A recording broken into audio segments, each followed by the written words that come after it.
Welcome back to the uncertain future of Defiant Horizon.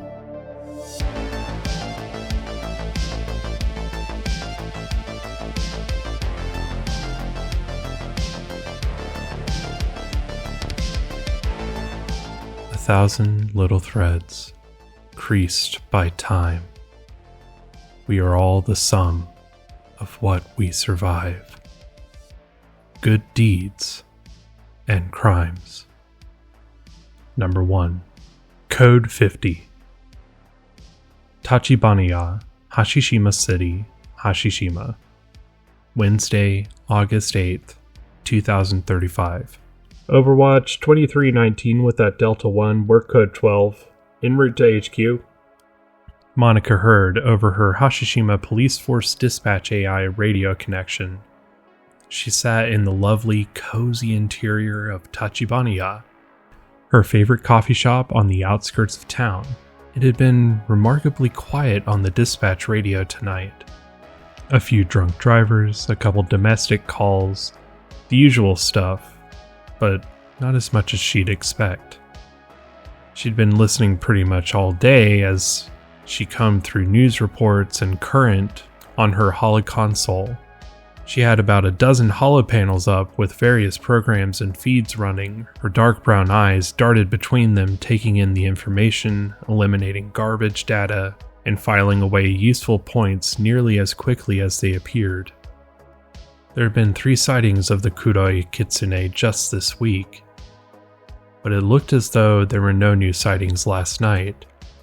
She'd killed a low-level drug dealer, 3 suspected hitmen for the Kuznetsovs, and the head of a human trafficking ring this week. Well, it was assumed that she killed them. The marks made by presumably white-hot claws and plasma burst all but confirmed they were her victims. There had been copycats of the Kitsune over the years, but something was always off on the details. No, these were definitely Kitsune strikes, and just showed that the frequency of her attacks was further increasing. What once was perhaps a monthly or even quarterly occurrence had accelerated to multiple times a week in the span of just a year. Sure, criminal activity had similarly increased, but there had to be more to it than that. Something was happening, and she needed to find out what. She needed to find her. She stared at the same picture a current user had posted when they had caught the Kitsune leap across Ford Plaza this week. A dark figure with 9 glowing tails streaking behind her. Frustrated, she wiped the news feeds away and brought up the code interface for her latest pet project. She wasn't satisfied with the news and social media aggregator bot she had programmed. It seemed to pull too many irrelevant stories or miss things in social media posts because of bad spelling or conflicting factors. She needed to retrain the algorithm that helped it judge what was useful. Monica took the archive of articles and posts she had collected over the years on the Kitsune and had her data model AI start working on modeling, testing, and corrections for her to review later. The better results she got from the aggregator, the less time she wasted with false positives and irrelevant data. She'd had enough when the aggregator had started pulling memes about the Kitsune as actual news. This time she'd written code to help mitigate pulling outright troll and joke posts on current, letting the bot examine the user's post history to judge whether the user met a certain trust threshold. The more obviously fake posts or memes, the lower the score. She'd see if that helped. Haruka, the shop owner's daughter, came to her with a plain white mug and a small plate that held a gorgeous muffin. You know, if you keep working on your days off, your captain is going to have a fit again, Lieutenant Ichinose, she said as she set the coffee and muffin before Monica. Monica twitched, the title making her cringe. Haru, really, just call me Monica. I can't help that I'm still excited about your promotion to lieutenant. The youngest in Hashishima Police Force history at that, Haruka said with a grin. Oh, come now, that was a year ago, Monica groaned. She took a sip from her mug. As always, the dark, rich, and complex house blend was exactly what she needed to feel herself again. The notes of brown sugar, chocolate, and sweet orange filled her soul as she took a second sip. Could she really blame Keiko for being tight-lipped about the blend? If she had something this sensational, she'd take the secret to her grave. Haruka sat down at the table with Monika and sighed.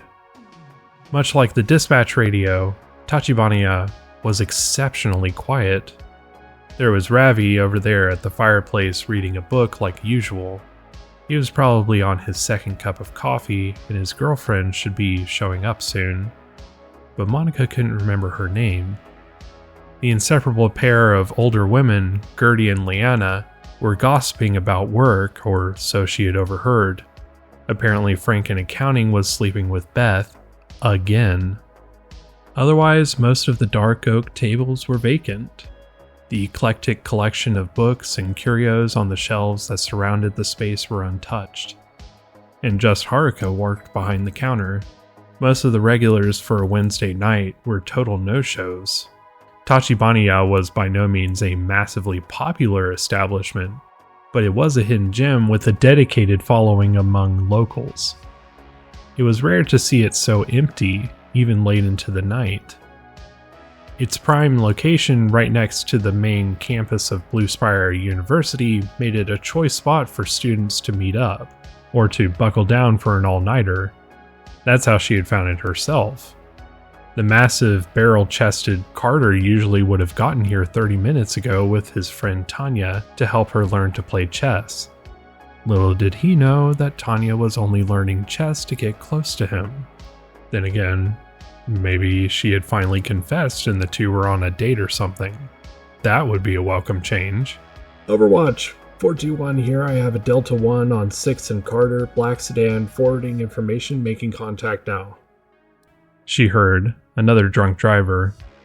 Monika sighed and took a bite of the cinnamon swirl muffin Haruka had brought. The rush of sugar and cinnamon was enough to put a smile on her face. Haru, did you make these? Haruka chuckled. Oh, Mama's been trying to teach me her recipe, but I just can't get the hang of baking. Too finicky. Can't say I blame you.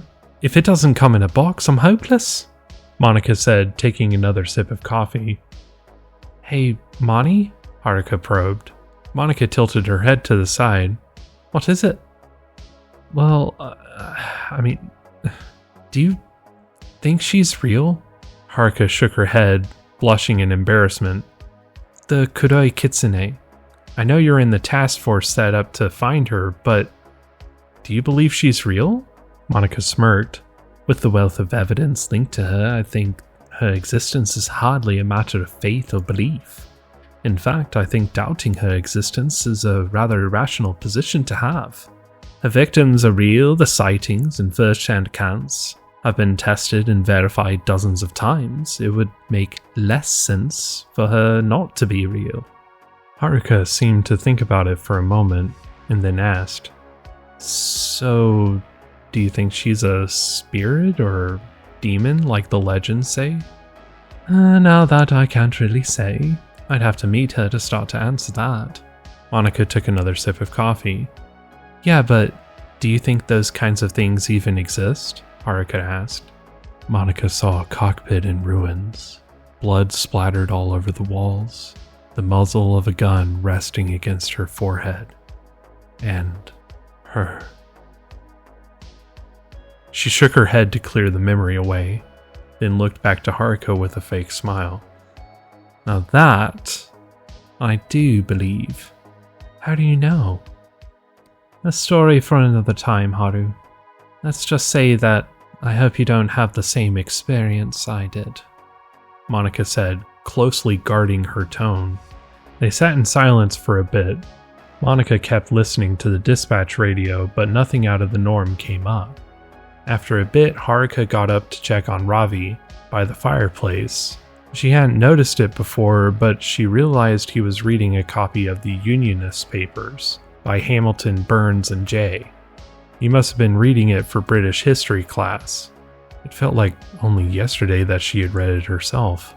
Almost unnaturally, Haruka appeared next to Monica as she finished her last bite of muffin. "Can I get you anything else?" she asked. Monica shook her head and shrugged. "I'd better head back home." "No hot date lined up?" Haruka said with a smirk. "Gods, no, like I have time for that." Monica laughed half-heartedly as she stood up and swiped her holo console to pay her bill, adding a tip that was twice what she owed. Haruka put a slight hand on Monica's shoulder and spoke softly. "You should make time. I just want you to be happy. You've been alone since the day I met you when you were a college student and I was just some stupid kid. I am happy. And you were never stupid, don't sell yourself short," Monica said, waving her hand in the air dismissively. "Yeah, right. If you hadn't tutored me, I'd have failed algebra, coding, and physics," Haruka countered. She picked up the cup and plate she had brought over with one hand and wiped the table off with a towel she kept on her apron with the other. Haruka always was a bit of a clean freak, which served her well working at the coffee shop, since it was always spotlessly clean. It hadn't always been, with her, at times, absent-minded mother. Monica smiled warmly. "We all have our strengths, Haru. Even if you don't know them yet.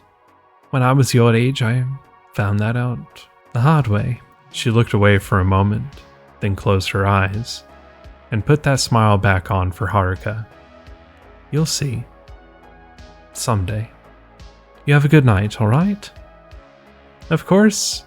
It's always a good night here," Haruka said with a smirk, and she set off to the counter with the dishes in her hands. It was only a few strides to the glass front door. Monica took one last deep breath of the scents of fresh coffee and baked goods before stepping back out to the rest of the world. The air was pleasantly warm, having cooled from the heat of the day. That humidity was still there, though. Between that and the periodic dark clouds that loomed overhead, it certainly felt like rain was only moments away. But it had felt that way for 3 days now. She turned down 4th Street. Her apartment was a few streets away, nothing too far for a short walk. These days, though, many would call a car for a much shorter trip. She saw that as inefficient, a misuse of resources. Besides, walking back home from the coffee shop gave her time to think. Captain Gambini had really tore into her yesterday, after he found out that she had worked 29 days in a row without taking a day off. She knew it had been too long since she hacked the timekeeping AI to alter its logs for her activity. She was getting sloppy again. If only he knew how long she really had been working without taking a day off. As a result, he had put her on mandatory leave for the rest of the week. Thankfully, the security for the main server was pretty easy for her to work around, so she had full access to her virtual workstation, case files, and the dispatch radio. Even if she wasn't at the police station, she could still get things done. The captain's heart was in the right place, but she couldn't just take a day off. She might miss something important. She had to stay on the hunt, no matter what. Monica sighed. This wasn't what she wanted to think about. She needed to work on some new stimulus tests for Aya. Suddenly she heard the unmistakable chattering report of rapid gunfire, making her reflexively duck down into a crouch. It had to be perhaps a street or two away. She pulled her Bastion Arms crossfire pistol, racked the slide as she got up from her position, and quickly moved towards the sound. More gunfire burst into the warm air night. It was a different caliber than the first, which was met with more rapid reports, and the sound of glass breaking. She came to the corner of an office building at 3rd and Lake and peeked around the corner. Over on what she guessed was Kozuki Street, she could see a large armored truck that looked like a Razorback parked outside the Byako office building. There were 3 people dressed in matching black body armor, with what appeared to be tactical helmets, firing rifles into the building's lobby. A couple flashes accompanied by the snap of handgun fire told her the security inside the building must have been fighting back. Glass littered the concrete sidewalk and street in front of the entrance. Monica quickly switched the dispatch radio back on. Overwatch, this is 1701. Code 50 in progress at 3rd and Kozuki, Byako building. At least 3 assailants, long guns. Looks like body armor too. +1 armored truck. Shots fired. They're fighting with Byako security. Can I get eyes on? The dispatch AI immediately responded. Copy. Code 50 in progress. Repeat, Code 50 in progress. Shots have been fired. All available units please respond on private channel with location and ETA. 1701, please stand by. Monica nodded, taking a deep breath to steady herself. She tapped a button on her wristwatch to activate a holoc display that formed over her left eye. It was a threat detector she had made a couple months ago, but hadn't had a chance to test. Peeking around the corner again, the lens of the detector drew a silhouette around the 3 behind the truck. It also provided analysis of their equipment that it was able to recognize. They had matching Defense Tech Operator 7 body armor and were using Shinlong Type 67 assault rifles. The truck was a Defense Tech Razorback like she thought. These guys had to be pros to field this kind of kit, or had deep pockets. She whispered after she switched off her microphone to the dispatch radio. Ayaka, I need you to be my second set of eyes. A light feminine voice responded in her right ear from the earpiece she wore. Understood. 3 targets have been detected. 1 is moving towards the building entrance. Sure enough, one of the silhouettes was walking to the front door of the building, rifle raised. Green and purple neon light glared on his dark armored bulk as he neared the large holo sign with the tiger logo for Byako Industries draped over the top of the building's threshold. Ayaka then said, the closest target currently has their back turned to you and appears to be checking the other direction of the street. From this position, you have an 87% chance to hit given your average accuracy statistics. Can my crossfire penetrate that armor? Monica asked. Analyzing. Defense Tech Operator 7 body armor is rated to withstand shots from a 9.9mm pistol. However, the Bastion Arms 9.9mm Lancer ammunition you have loaded should be able to penetrate with a direct hit. Chest shots are not advisable as that is where the most armor plating is located. It was amazing how quickly she could perform analysis now. All of that training had really paid off. Anything else you can tell me? Monica asked anxiously. She was getting worried that she hadn't heard back from Overwatch yet. Based on acoustic analysis and traffic camera data, I anticipate there are 5 enemy assailants. There have been shots from 5 distinct Shenlong rifles. It is possible there is another in a different location or waiting in the car. The Defense Tech Razorback has 6 seats. 65% confidence conjecture, Ayaka said. Monica switched back to talking to the dispatch radio. Overwatch, 1701, what's the story on those cameras? Unable to access building surveillance at this time, nor any other data. The data lines may have been severed. Overwatch responded. Monica rolled her eyes. Of course. If they had the surveillance feed, the attack would have been reported immediately as it happened. She should have anticipated that. Copy, Overwatch. How long until backup gets here? The dispatch AI then chimed. 1701. The closest minute is 10 minutes away. Do not engage. You are ordered to observe only. The gunfire back and forth continued as the dispatch AI spoke. Monica growled in frustration.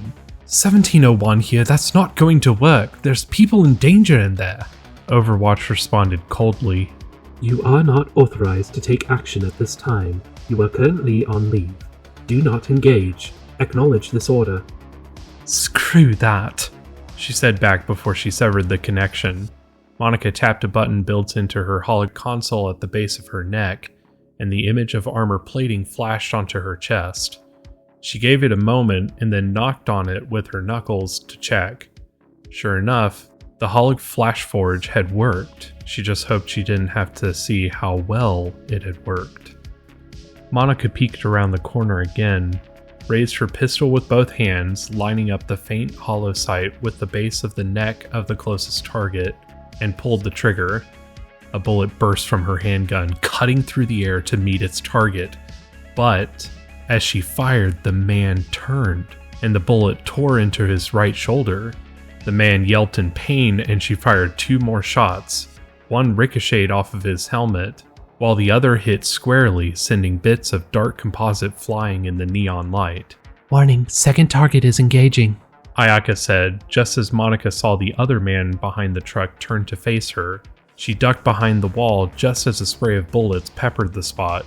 She heard a shout but couldn't make out what the man said. He was most likely calling for help. "Did you catch what he said?" Monica asked. Ayaka responded immediately. "Unclear. I do not recognize the language. He is just out of range of the microphone." She needed to move. There were at least 2 attackers that she knew about for sure. If Ayaka was right, there could be 2 more. They could be inside the building, waiting in a truck, or in another spot that Ayaka and Overwatch couldn't see with traffic or surveillance cameras. Her position was compromised, and if she didn't engage from another, they could figure out a way to flank her. As if reading her mind, Ayaka displayed a translucent map over her threat detector lens with a marker. "This position presents the best opportunity for successful re-engagement." Without a second's hesitation, she broke into a full sprint around the building to a position that was right up against the Byako building. But as she came around the corner to the alleyway she needed to cut through, a man in black armor opened fire from further back. Air rushed from her lungs as she felt 2 punches in the chest before she managed to scramble back around the corner. Chunks of 3D printed concrete brick and dust sputtered from around the corner as bullets ripped into the wall. Monica struggled to catch her breath. The shots had knocked the wind out of her, and her heart was pounding erratically. She felt at her chest armor with a shaking left hand. Thankfully, the flash-forged armor had worked, though she wasn't keen to see how many more hits it could take. Almost to prove the point, the armor started to crumble, and she dismissed it with a tap to that same button she had used to summon it. The armor vanished into thin air as if it had never been there. It didn't seem as though she had been hit anywhere else. Monica had been incredibly lucky, but that luck would run out soon if she didn't do something. The man who had shot her stopped firing, and she gambled on the hope that he was changing magazines. Using the threat detector's best estimate of his location to prepare herself, she whipped around the corner, lined up her shot, and squeezed the trigger twice as she aimed for the head. One bullet blasted through the neck, puffing out a cloud of red behind him. The other glanced harmlessly off the helmet. That was 2 down, and she still didn't know for sure how many left. She didn't have time to guess as bullets came flying from where she had come from. Monica dove to the ground and cursed. A blue dumpster had blessedly been right behind her.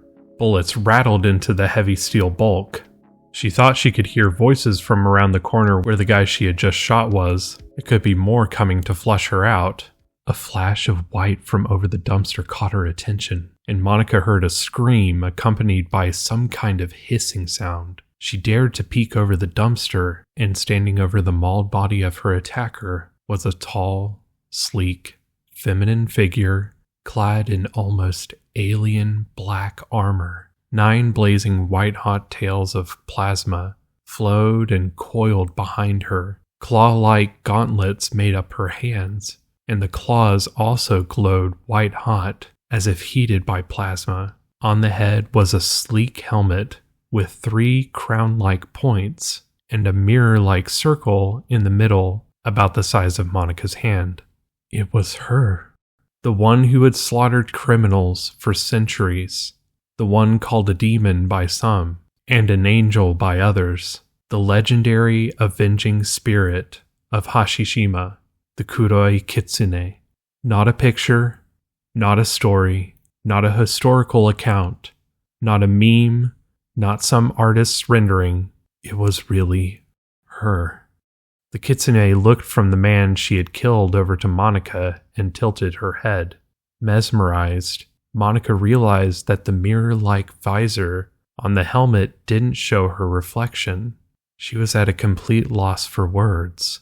For almost 10 years, she had looked for the Kuroi Kitsune, and there she stood.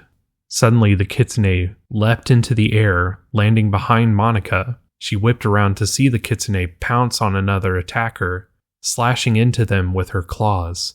The scent of burning plastic and flesh shot through the air as a spray of bullets from an unseen attacker clattered against the kitsune's armor. The tails whipped towards the new threat, and Monica looked around the corner just in time to see the two ribbon-like tails slice the man in half, and then she was gone, rocketing into the warm night air with a titanic jump. Monica fell to her knees, dumbfounded about what she had just seen. She had never doubted that the Kuroi Kitsune was real. 10 years of collecting records of sightings, surveillance footage, cases of her victims, even seeing many of them herself over the years, had been more than enough to convince her that she was real. It would have made less sense for her not to exist. Something about seeing her right in front of her, though, made her feel, well, she didn't know. The entire encounter felt as though it had been some kind of dream. Droplets of water began plummeting to the ground. She looked down at her still shaking hands, precipitation budding on her icy skin. The rain had finally come, and with it, a VTOL unit touched down next to her. A squad of police in full tactical gear jumped out and surveyed the situation. She watched as if from a great distance. As they took positions, 2 charged down the alley towards where the truck had been. 2 ran down Lake Street to where she had been, to her first position, and 3 checked the bodies of the people around her. "Lieutenant, are you hurt? Are you okay?" one of the officers, Curtis, said, a stunned look on his face as he looked her over. He took a knee in front of her and checked for injuries. It took her a moment to find the right words. "No, just sore." Another officer, who was standing over where the 3 men had been killed around the corner, looked back to her. It was Simmons. "What the hell happened, Moni?" All she could manage was, "It was her."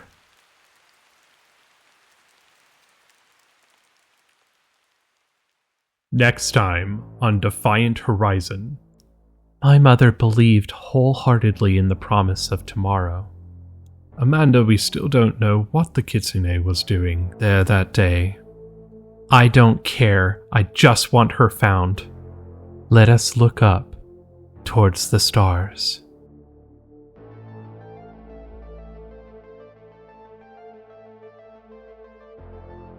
I hope you enjoyed today's show. What did you think of the episode? Leave a comment down below to let me know what you thought, or leave a question for my new monthly Q&A episode. Before you go, please be sure to leave a like and share the show with a friend. It makes a massive difference in helping with discovery of the show, but also lets me know what you'd like to see more of. Check out the link tree below in the description to see all the different ways you can enjoy the show, or how to connect on social media and Discord. Special thanks to Fulfill Your Destiny for being a paid subscriber on Substack. Your contribution makes this show possible, and I cannot thank you enough for your support. If you would like to be featured in the show's special thanks, as well as other perks, please check out my Substack link in my link tree. Words cannot express how much I appreciate you taking some time out of your day to see what I've been working on, and I truly hope to see you again soon. Until next time, good fortune, good health, and good day.